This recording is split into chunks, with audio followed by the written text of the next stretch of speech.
Hi all, we're back, episode 2 of season 2. And they said it wouldn't last. Actually, nobody said that. At least, not to my face.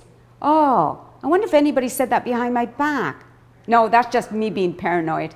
Anyway, we have 2 great guests today. Our first guest is Gay Nelson, and she works as a leader at Weight Watchers. That's where I met her when I joined to lose weight. After I lost the weight, I decided to apply for a job there as a receptionist, and I got that job. Then I wanted more. I wanted to be leader as well, so I applied for that job and I got it. Gay generously gave up one of her meetings so that I could lead it.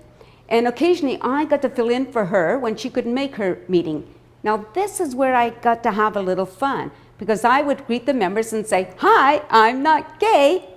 Now I'm thinking, I wonder, does Gay ever say, "Hi, I'm gay, but I'm not gay"? I think we need to get to know that answer. Please welcome Gay Nelson. Gay. Nancy. Oh, it's good to see you. You too. Thanks for coming to the show. Have a seat, please. Happy to. Okay, I have to ask you this question. Okay. Do you ever say, "Hi, I'm gay, but I'm not gay"? Many times. Okay. Many times. I had a friend in high school and her name was Gay, and we'd go to parties and they'd say, "Oh, here comes the 2 gays." So we would hold hands just to, yeah. Oh, good for you. Yes. I try to say my name is Gay, but.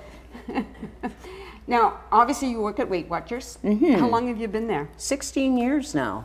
Oh my goodness. Yeah. What did you do before Weight Watchers, if anything?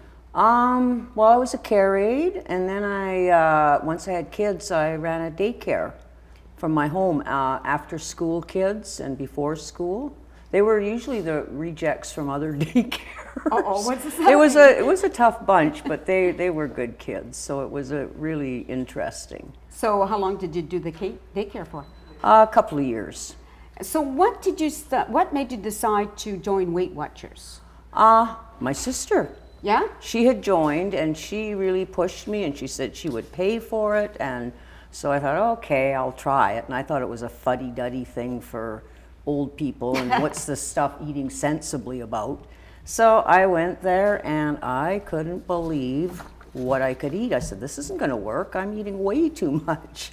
But it does. It really works. So, I mean, that's why I started working for them, was because I really believe in the program and have seen it change over the years.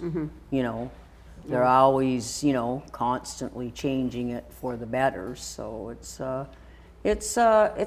more about health now, health and happiness. It's gone more holistic, body, soul, mind, and spirit. We're so connected, our minds and our bodies. I always say everybody knows how to lose weight, eat less and exercise more, but it's motivating yourself to do that, wanting to do it. So you really have to dig deep and find your reason, your why for wanting to do it. So when you see that big bowl of ice cream sitting in front of you, you go, no, I don't want that, because this isn't going to help me, lower my blood pressure, say, or this isn't going to help me be more mobile. Right. Those kind of things. It's really working together. And if you concentrate on the things beyond the scale, the things that, like losing inches, being able to chase your grandchildren, those kind of things, the weight will come off, right? Instead of always just focusing on that. So it really is a very rewarding job, because you're helping people, right? Yeah. I know it works, because You used to work with us, Nancy. I did, used to be a leader, And I like the way that it's set up, that just actually eating properly and eating healthy works. And also for me, it was like finding out what your trigger is. That's what we work on, right? too. So much of that. Yeah. Like we all eat emotionally. If we all stopped doing that, I'd be out of a job, right? Yeah. Emotional eating, but we try to replace that eating, which is a good thing. It does relieve stress. It does relieve loneliness. It relieves a lot of things, but it doesn't help our weight. So we try to find a non-food way to get that same benefit. Right. Right? Yeah. Now, one of the things I just sort of, it's about Weight Watchers, but just sort of changing the subject a little bit. Like I remember that when you had to set up your meetings and you had to draw out the program, what you were going to be talking about, and you are a marvelous drawer. Oh, I love drawing, so. But I know they've changed that system, right? Yes. So now they come pre-made already for you? That's even changed now. There is Oh. no flip charts. No flip charts? No flip charts. We have a board, and we'll write things on there, but it's kind of go with the flow meetings now. Oh, okay. Because Yeah. like, you had such beautiful, beautiful drawings, and I was just wondering if you missed doing that. People asked me that when they came out with the flip charts, and I said, actually not, because once you start drawing like that, each time you have to make them, and I'd spend more time drawing than I did, studying my meetings. Yeah. So, so I do miss that drawing, and I try to get to it, but... Unfortunately, they changed it after I left, and my drawings were pathetic compared to yours. You so. had good stick people, though. Well, thank you. I do You did. appreciate that. Yes, Thank you. yes. Yeah, and I think also that, for you having been a leader for so long, obviously you have something to give to the members that come. Otherwise, people wouldn't be showing up to stay for the meeting. Yes, that's right. So you have to have a certain kind of personality to just encourage people to do what's best for themselves. Now let's talk about your personal life a little bit, your family life. I mean, okay, so obviously you're married. Right? Yes, 40 years. Oh, that's really, really good. I mean, I deserve a medal. No. all right. I'll make sure I can find your medal. Okay. You don't, mine is made of tin? No, I don't care. Oh, okay, right. You have children? I have a son and a daughter and their families, and my daughter and 2 grandsons, Cameron and Carson, they live with us. Oh, they do? Yeah, dogs, and we've got a bearded dragon named Phil, and Monica the gecko, I think she is, and then Venom they came with a whole menagerie of pets as well. All right. Yes, but it's just the best ever. Like my daughter works full time as a care aide, so she's busy, and there's always someone. My husband is retired, so there's always someone home, and we all kind of job share in the house, and who's ever there does this, does that, and it just works really well. And I think this day and age, a single mother, with 2 kids, it's hard out there. Yeah, and I know that renting in Chilliwack, or, I don't know if she could afford to buy, but renting is really, really tough, right? Yeah, so... Especially if you have 2 boys, so you want at least 2 bedrooms. That's right, so it's tough, Yeah, and I think it's great that, I get to see them every day and what they're going through, and it's just, they're the joy of my life. They get me through so many things. So, Gay, I know you had a scare a number of years ago. You want to tell us what that's about? It was 2014, a couple of months before Christmas, and my grandson was sitting on my knee. He was 3 or so then, and he elbowed me, and it hurt, and I felt a lump up in here. So I didn't think much of it. I'd had a cold, and I thought it was a lymph node. But anyway, my sister, again, you get to the doctor. My doctor didn't think it was breast cancer, but he said, I'm not taking any chances, even though I don't think it is. I'm sending you to a surgeon and ultrasounds and the whole thing, right? I go to see the surgeon, and he didn't think it was either. They all felt the lump there, and it was very, very painful, because usually it's not painful. The surgeon was quite happy that it was painful, because that's usually not a sign of cancer. Oh, I didn't know that. A lot. So anyway, he said the ultrasound would tell him whether it was an infection in the lymph node or some kind of benign cyst. Well, I wasn't expecting anything, and I went back, and it was just before Christmas, 2014, and the week before, and he showed me what it looked like. There was another lump too, but he showed me the ultrasound, and it was all gangly, and compared to the other one with perfectly rounded, the edges, it wasn't perfectly round, it was like this. And I'm quite direct. I said, well, is this breast cancer? And he said, not until we get the biopsy can we know for sure. And he said, I'm sorry to give you such bad news before Christmas. I guess their way of telling you.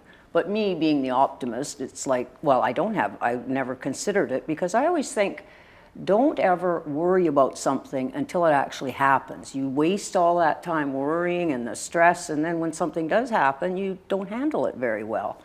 So I thought, no, I'm okay. Then I went to see my family doctor after the biopsy had come back, and he told me the news that it was. And I didn't have anybody with me because I wasn't expecting anything. I drove away from there and I pulled over and I started to have a bit of a cry, right? Because like I always thought if someone told me I had breast cancer or any kind of cancer, I'd crawl underneath a rock and never come out from there. It would be the worst thing in the world. So I pulled over and I thought, they just told me I had breast cancer. I'm not under a rock somewhere, right? And I thought, well, this isn't going to help sitting here. We got to get the show on the road. What do I do next? I'm going to make a plan how I'm going to handle this. And, you know, it was going to be surgery. It was going to be radiation. And cancer does change you as a person in the way that you find strength that you never knew you had. Everybody has that. I'm sure, because I didn't think I did, but you get that strength. And in some ways, I was really glad it was me, not somebody else in the family, because I think it was harder on my family worrying about me, right? So I was really one of the lucky ones because I had the surgery and they take the first 2 lymph nodes. They don't take them all now because if there is no cancer in the first 2 lymph nodes, there's none in the rest of them. And they took the lump out and they got complete clear margins. There was no breast cancer in the lymph nodes. So I had to have radiation. But I also developed what they call a seroma, a big lump. I had one big one and one little one. You know, if the other one, I always said, can't you pump the other one up and I'll be matching. But anyway, it's the lymphatic fluid because of the surgery. It's not draining. So I had to go and see a surgeon twice a week during all my radiation and have this drained twice a week. So the radiation, because they take the measurements and it would throw everything all off from that. So it's a long haul, and I didn't miss much work at all. I had to have a second surgery to put drains in July of 2015. But I just had my latest mammogram. They do a diagnostic one, and the last 2 have been just perfect, no problems. Right. But I mean, the thing is, the cancer clinic in Abbotsford is amazing. First of all, my doctors, Dr. Hopkins was my family doctor. He has since retired. He's the one that, he didn't let his ego get in the way. He said, I'm checking this right out. And then Dr. Wiggins, he's an amazing surgeon. So now that you're through it, okay, first of all, how long was the process like from your first diagnosed till? That's the thing. That's the hardest part, I think, is waiting. You know, waiting for biopsies, waiting for mammograms, waiting for the pathology after the surgery, all of those things, waiting. I started it was probably October or November, and then when I was diagnosed, it was right over Christmas. So by the time they did the biopsy, I didn't have my surgery till February of 2015, right? And then I had 8 weeks of radiation where you go down, you know, twice a week and get your radiation and or each day, and now I'm cured. But the thing is, April is Daffodil Month to make donations, because the things they do for you at that cancer clinic, it's like they're your family. They really are. I think they have to hire people that they take a niceness course or something because they are so wonderful. And your money goes to not only research, but like I have to take a hormone, letrozole, and 5 years, and it's extremely expensive, but it's all paid for by and they deliver it to my door 3 months at a time. Like, I mean, it doesn't get better than that. They offer counseling for your family, close, immediate family, if anybody needs counseling while you're going through this to help you out. So when you buy one of those daffodils, just think of the joy you're putting in the life of someone that's going through a big challenge, a big struggle, right, at that time. Yeah, that's something really important to remember. Unfortunately, now we're out of time. And it just goes so fast. It does, doesn't it? I really appreciate you coming. And I really enjoyed it. Thank you, Gay. And I especially appreciate you talking about the cancer, because that is something I know it's close personal to your heart, too. Yeah, I know, very absolutely. close. Thanks for being here, Gay. I really appreciate you coming on the show. I loved it. All right. Now, don't you go away, because there's a whole other half after this break.